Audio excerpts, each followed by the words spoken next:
Hey guys, welcome to the wood shop. You may recall about a year ago or so I cut down a red oak tree that was next to the driveway.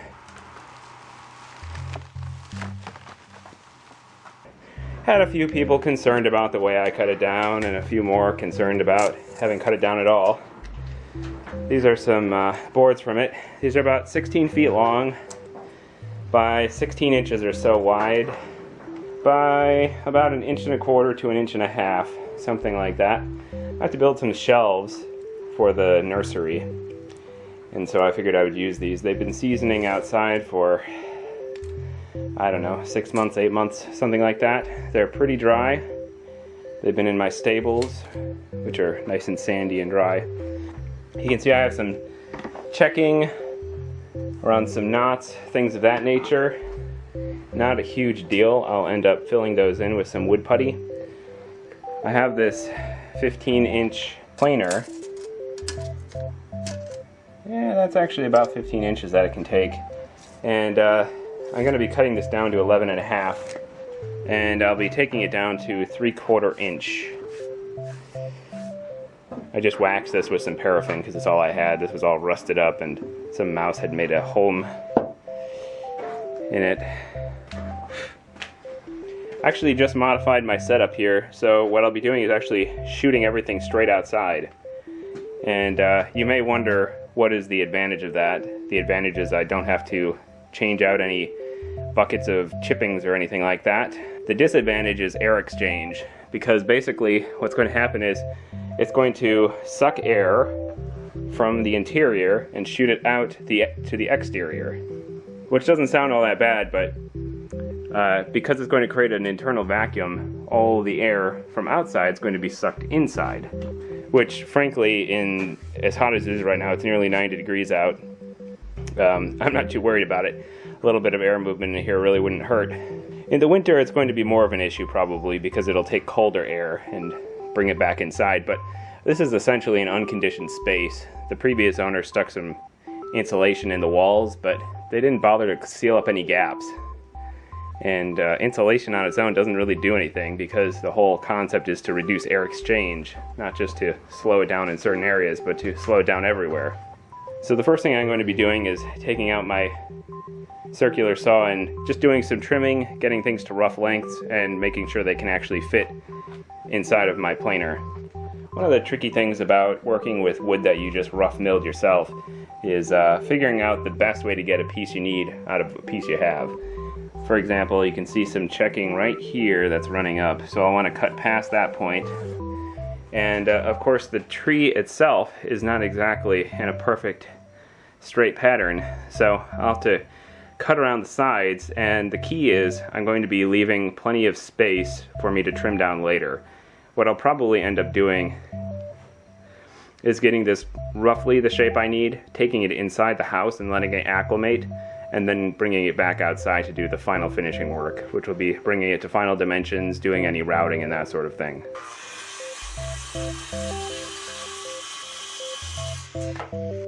So this is actually one of my widest and thinnest cut pieces, so it's really ideal for this project. However, this is only 1 inch thick and I can only bring it down to 3/4 by the end of planing.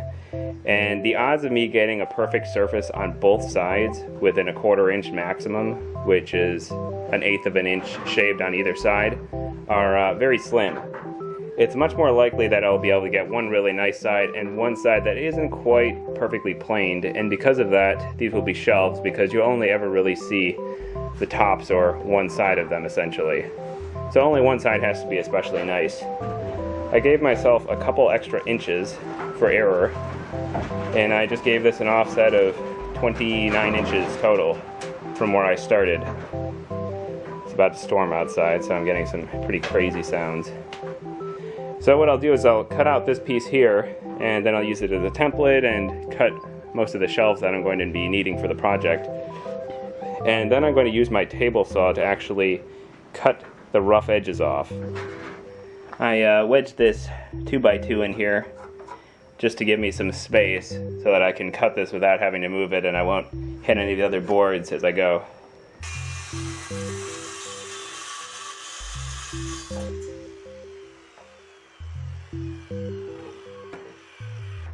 I'm actually going to need 5 shelves, and I only have 4 here, so I'll have to go run out and get some more wood. I wanted to point out these lines right here are actually iron oxide interacting with the tannins inside of the oak. And you'll mostly see this with oak, and you get these really dark lines. Oak is actually really ideal for staining with iron oxide because it turns this beautiful black color. And you can stain furniture, floors, whatever with it and get this really nice charcoaly kind of color. And it's, of course, economical. I want to say a typical solution is something like vinegar and steel wool, something like that. You can see that every one of these pieces is pretty gorgeous. And they follow the contours of the tree. There's a little bit of bowing upward like this, and I think that's because I ended right here as the tree changed shape, which is why you have some of these complex patterns right here. To clarify, these patterns of iron oxide are from the bandsaw mill blade rubbing against the surface, the friction against the wood, and these deposit marks are actually from the water that was used to lubricate and cool it, depositing it kind of sporadically as it went along. This might be some kind of dry rot, or it could just be more deposits, I can't tell for sure. This kind of gouging here is not ideal, but can easily be filled and won't really modify the integrity much. This piece looks like a good 1.5 inches, 1 3/4. Plenty of space there to plane into a perfectly straight 3/4. But on the other hand, it's going to take a dozen or so runs, maybe more like 2 dozen runs through the planer. So, and of course a ton of waste. So it's not ideal, but I didn't necessarily cut this with the intention of using it for shelves. You know, when you're milling a tree, you don't really think about specific projects unless you have a lineup. You just kind of think about general pieces that might be useful in the future. So on the shelves, I'm just going to straighten them out on the table saw, but this piece is so large and so thick that it makes more sense to just use a miter saw. This board is not perfectly straight, but it's a pretty good starting point. So I'll use this and then offset 12.5 inches or so that I have plenty of space for corrections.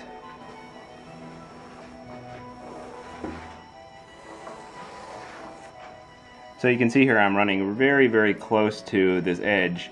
This is the bark, of course, and a little ways in is what you would call sapwood, which is kind of spongier, it tends to rot faster, and then you have your heartwood, which is closer to the center, although I often find deep within the heartwood, right at the very center, is a bit of a pulpy section depending on the tree.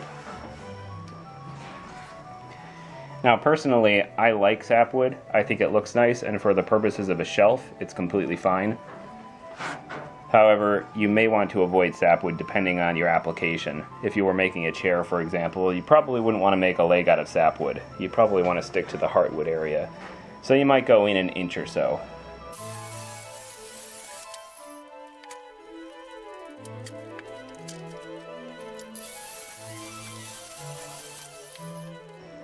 So when doing my cuts, one thing I couldn't really see from the other side was this section of, this could be bark or it could be sapwood right here. Now this could make a really gorgeous addition. It feels well fixed, so I don't think it's going to come off. I don't know, if that is bark, it might just come off anyway, we'll see. And you can see some live edge right here. Now, if I get close and I play my cards right, I could actually keep this kind of edge and get some of that coloration, but it's not worth it if it's going to come off. Yeah, I'm pretty sure that's bark. So I'll probably aim to get that off while planing. And if I have a little bit extra, not too big a deal, I'll probably focus more on getting rid of this side. Now within this channel, I can still get my 12 inches, I think. Well, really I need 11.5 inches. I'll be cutting it pretty close, but this is about 1.5 inches. It's about double the thickness I need. So somewhere within this board I can get a really nice clean 11.5 width. You can also see here a little bit of a bug channel, probably. I consider that sort of thing a bonus. As long as you dry things out and after planing and everything especially, it's really unlikely you'll have anything left alive in here. Every once in a while I've hit grubs if the trees have sat out too long. Like if a tree sits out a couple years, there's a possibility there's still grubs and stuff living in it. But once you get it down to a thinner board, tends to dry out sufficiently that nothing wants to live in it. This, on the other hand, is looking really bad. And this was long enough ago that I actually don't remember the condition of this. Offhand, I would guess I milled into some steel, but the question is, did I then drill out the steel? Often what I'll do is I'll drill out, I'll hit a lag screw or something and I'll drill out that area and pull it out. And that way I don't hit it again on the next run when I switch blades. But with this, I can't really tell what's going on offhand. That could be from where I drilled out and pulled a lag screw out. What's weird about it though is there's some strange pitting right here. So this may just be a diseased area. Or it may have had some metal in it at one time, and once in a while I actually do find metal that's so heavily corroded it's essentially gone.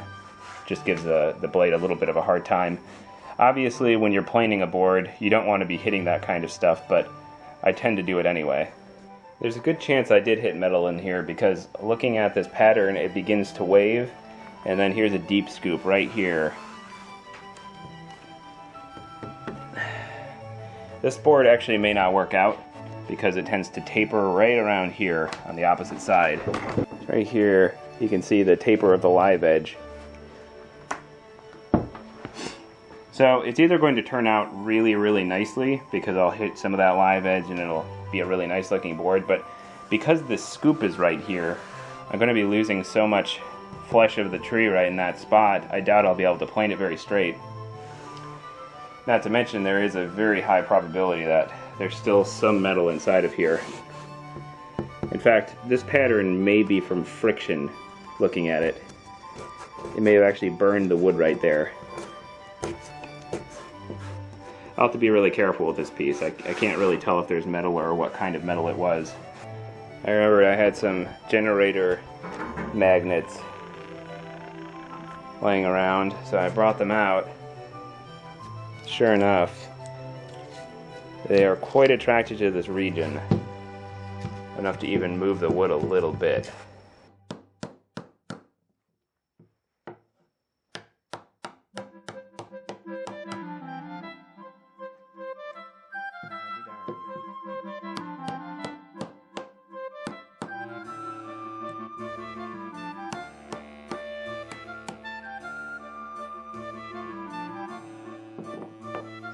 Yeah, you can see here are some sections of chain link fence. That's why there was all that. So there is some solid metal in here, and it's in a good enough condition that it actually would have been very dangerous to cut or plane. So I guess what I'm going to do is pop all this stuff out, and then I'll just fill it in with some wood glue and some sawdust later on. It'll actually turn out pretty well, I think. It should give it some natural contours once I punch that out because of all of the degradation around the area.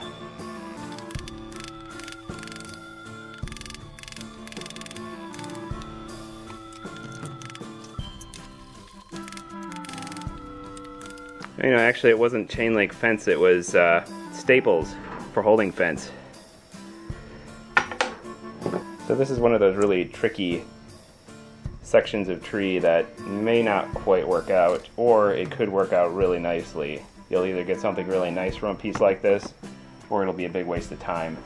There's also some significant checking right here and here, and so this region I would avoid if I could. Again, because it's just a shelf, it doesn't matter especially. And if I do have a weak point like this section here, I can make this at the top of the shelf where there is not another perpendicular shelf being attached. Now I have this cleaned up and you can see a big punch out right here. And to some people this might be a turn off, but I actually like it when wood tells a bit of a story. And this used to be a farm. It still is a farm, but I don't do any kind of majority farming or anything. I do some poultry farming and a little gardening, and that's about it. Well, we also have a couple goats, but anyway, so I think this is going to add a little bit of charm. If I recall correctly, the age of this tree was around 45, something like that. It wasn't a very old oak tree, I remember that. It might have been 50 or 55 or something.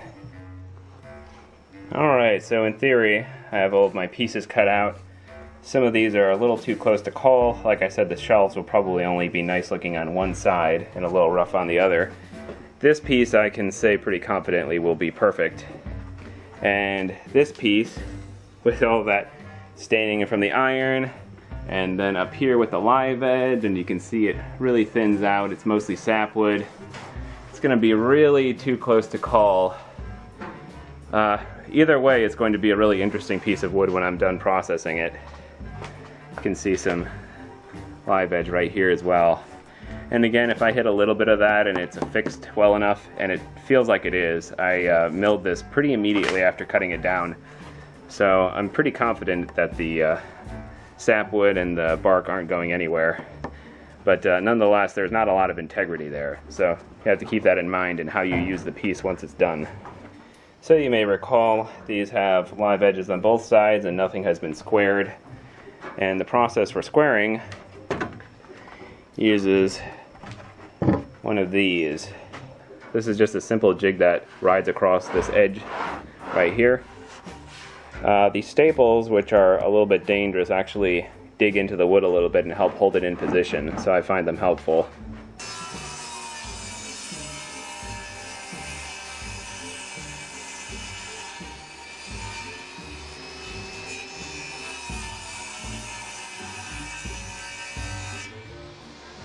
So you can see that we have a pretty perfectly straight edge on one side of these, which means we can set our distance from here to 13 inches and give us a nice straight, safe cut.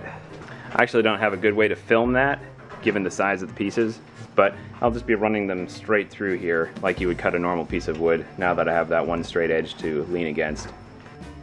Not bad, right? Almost looks like what you could get at the hardware store, except there's that lack of planing, which is the most specialized thing and requires the most special equipment. A planer. Of course, you can get some cheaper planers, and you can also use a automatic hand planer. This electric planer, I've used it on some really wide surfaces. On maple it had some gouging, but that can just happen with maple sometimes. And it takes some tricks for sure. You have to kind of get the hang of it, and it wasn't until I had finished doing some countertops that I feel like I kind of got the hang of it right at the very end when it was too late. So it takes some getting the hang of, and I've of course seen some people say, oh, if you just use a really nice manual hand planer, you'll get a better result, blah blah blah. Maybe that's true, I couldn't say for sure. My own experience with manual hand planing has not been the greatest, but I've also never owned a really nice hand plane. So I will say this though, if you're doing a lot of area, screw a manual hand plane. You're crazy. You know, use an electric planer of some kind. It is definitely better if you're doing a large area. So this actually has a height gauge, but I never use it. Partially because I just don't really trust it. I mean, look at how sort of rickety that is. I don't trust that with any kind of real accuracy. So I just use some calipers, and that's how I tend to measure everything when it comes to planing. What I'm going to do is get everything down to a point where it is at least smooth on one side for the shelves, or preferably get pretty close to 3/4, if not at a full 3/4. I don't usually see that much adjustment after this much seasoning. These boards feel pretty nice and dry. Obviously indoors it'll get down further, but this isn't going to adjust very much. It's already gone through most of those adjustments as it dried to this extent. So I may go down to my final dimensions, but I'm not going to do my final side cuts until it's completely planed.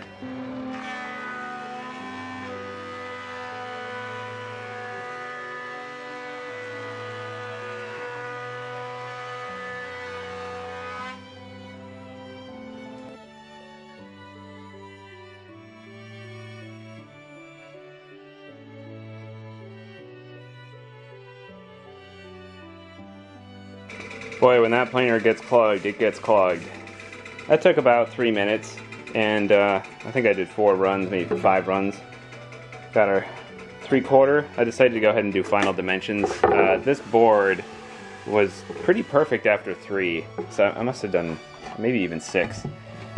This little mark here is just some rust. Like I said, this thing was all rusted up.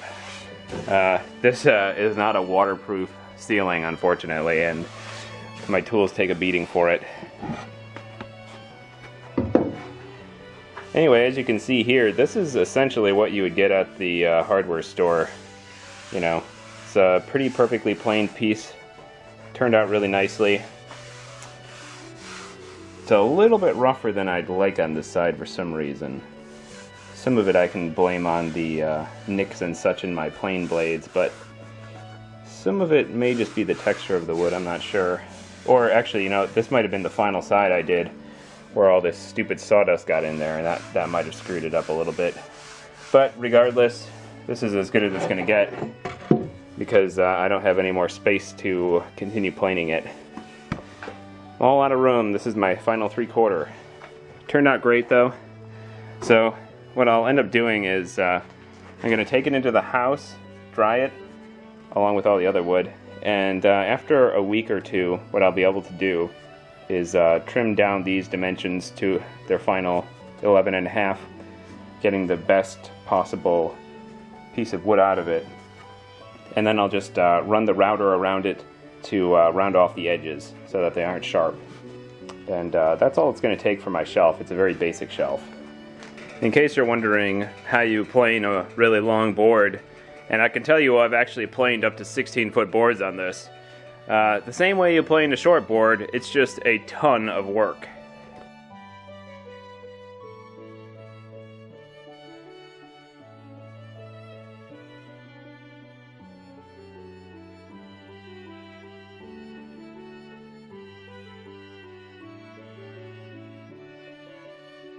One of the reasons I really like using wood from my own property and milling it myself is because I get to see all of the different unique features of the wood, and it's hard to get imperfect wood with a lot of character sometimes, you know? Sometimes I'll let pieces sit outside for a few years and I get this amazing dry rot pattern and that sort of thing. So I definitely have some nicks in my knives, so I ran things through flipping it around. Didn't quite work on this side because I technically needed to shave it down just slightly, but I'm not too worried about it. I have some interesting things like this going on. Here's that gouge that I noticed earlier.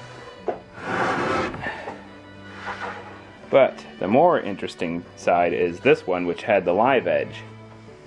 And I like 90% focused on just planing this side over and over and over until I brought it down to 3/4. But you can still see some of that bark that's left here, which is fine. If I do actually keep this side, I'll just end up routing that off most likely. But what's cool is this. You can see the live edge there, the bark. You can see the sapwood layer right here, and then you get down to the darker wood. You can also see some insect patterns right here. I actually went through a whole set of channels that insects had dug into this, but I ended up planing it all away. So there's only a little bit left there, I think. This is also pretty interesting right here. I'm not sure if that's the remnants of a small knot. This wasn't really close enough to the sapwood on the outside for that to be a knot, I don't think, but I can't think of what else it could be other than just the last bit of a knot, maybe. Then of course I have this large knot right here, which did not really survive the planing. They may have actually lost that previous to the planing, I'm not sure. Not a big deal though. I actually really like these kinds of features. I like to fill them in and then sand them down. I think it looks nice at the end. So this piece turned out really well. This was the nicer of the two though. You can see this one, which just kind of looks like it's been through hell and back. Yeah, there's a reason I haven't switched out my knives. It's because of this kind of wood that I send through that poor planer. So this will probably turn out really nicely, but I won't know until I start shaving it down. As you can see, all of my shelves are completed, down to 3/4.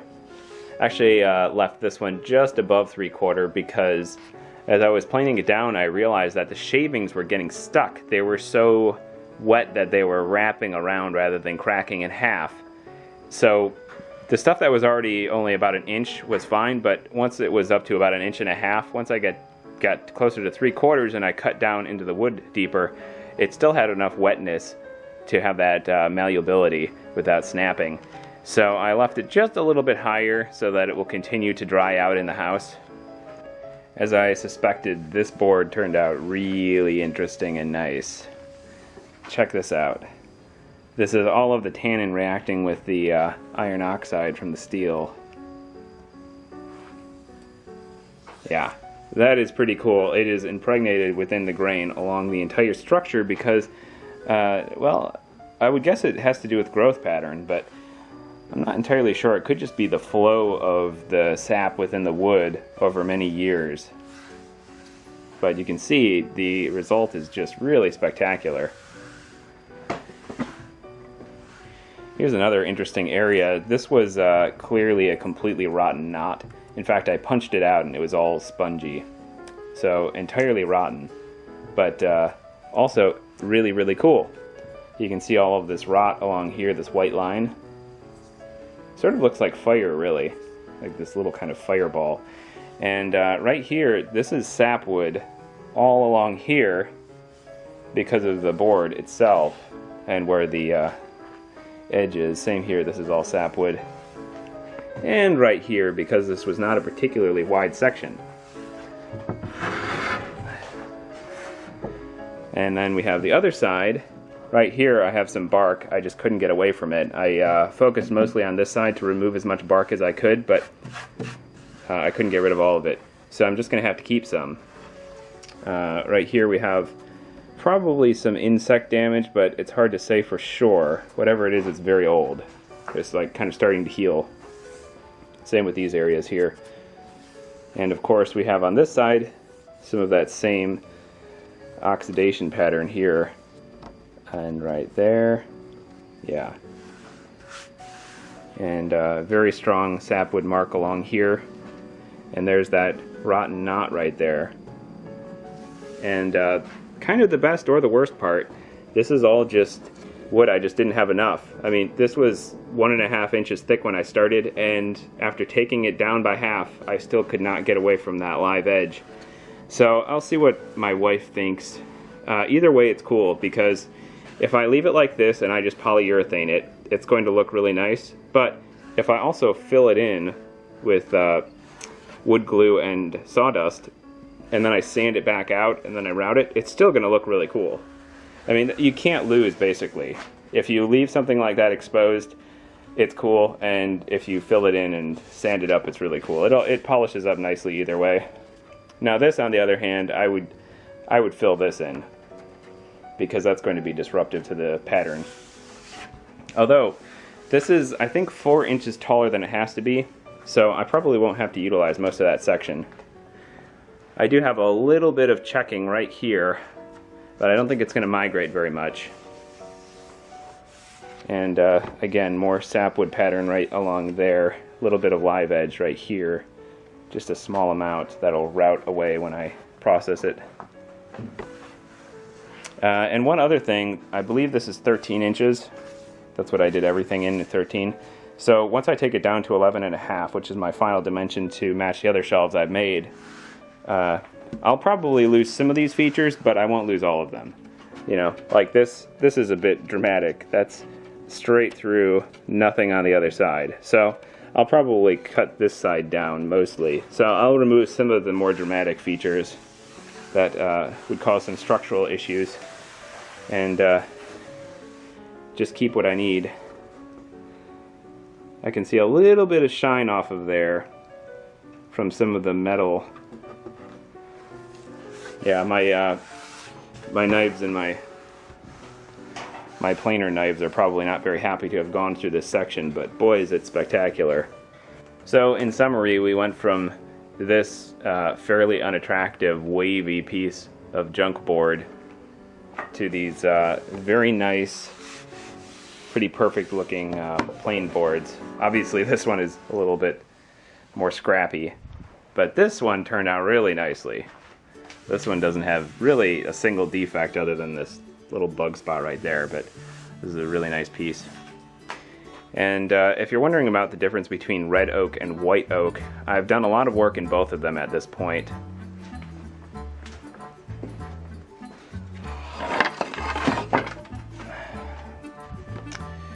You can't really see much of a difference in the wood.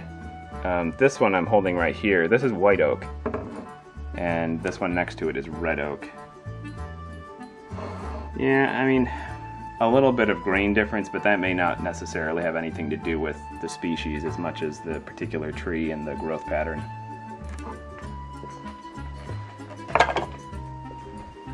What I do know offhand is that red oak is open cell and white oak is closed cell. So you can make boats out of white oak, but red oak will become saturated and just get soaking wet basically. So it's not really good for water applications.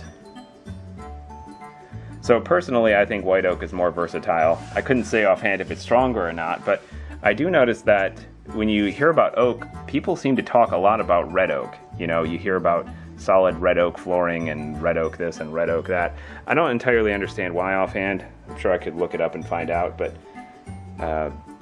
to me, white oak and red oak seem very similar. One is closed cell, one is open cell. So to me, that is a more practical aspect of it.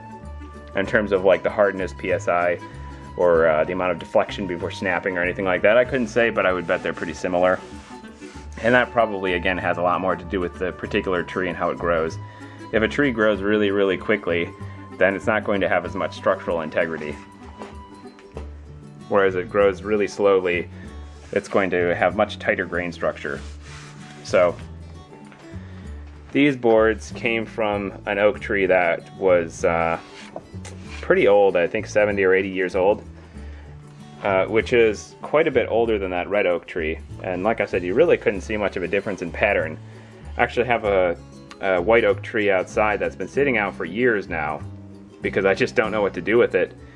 It's probably around 120 years old, and it's too big to even put on my sawmill. I'd have to quarter it to get it onto my sawmill, it's so big. So I haven't quite figured out what I'm going to do yet. I need to split it somehow, and I know I could just use a series of wedges, but I've been trying to get creative about how to split it up.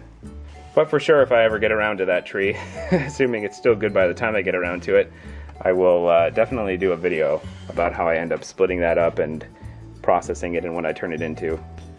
Here I have all of my pieces of oak shelf stacked. I ended up doing another couple of shelf projects, so I cut even more.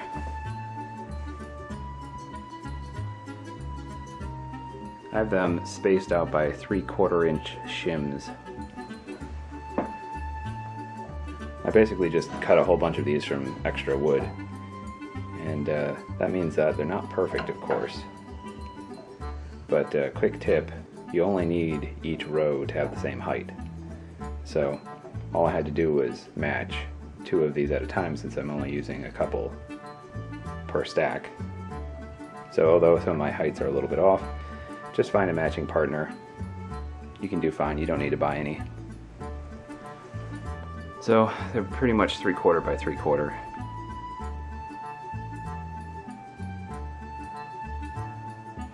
So these will be acclimating to the indoor conditions, and frankly they were not seasoned quite enough anyway, although it could just be the summertime moisture. So they'll definitely dry out that last bit inside from the air conditioning. I was worried about cupping also, which is another reason for the stack. I don't see any signs of cupping on these ones, so it may have been the way I had initially stacked them, because I had just taken one and I had just done a kind of Lincoln log stack, perpendicular, so one way, one another way, you know, so on and so forth. However, given the width being 13 inches, I think that it caused the moisture to stick around in the centers, and I believe that caused some temporary cupping. So I wanted to make sure that they didn't cup as they dried, so I put together a nicer stack this time. And these sides of the shelf seem to be doing fine, just leaning against the wall. I pretty much always stack my wood right here next to the wood stove. Not because I turn it on or anything to help speed things along, but mostly because this area has a lot of reinforcement underneath, footing wise, and also the cement platform here is going to help keep moisture away, I think. It won't seal in moisture, it'll breathe. Although when I started my stack I added a 3/4 shim to the base as well. To clarify, these are all oak 3/4 shims, again just using some offcuts I had laying around after I had processed all of these. If you enjoyed this video, please like and subscribe, and I will be posting the second part after the wood acclimates, including the finished product and how things turned out. Thanks for watching.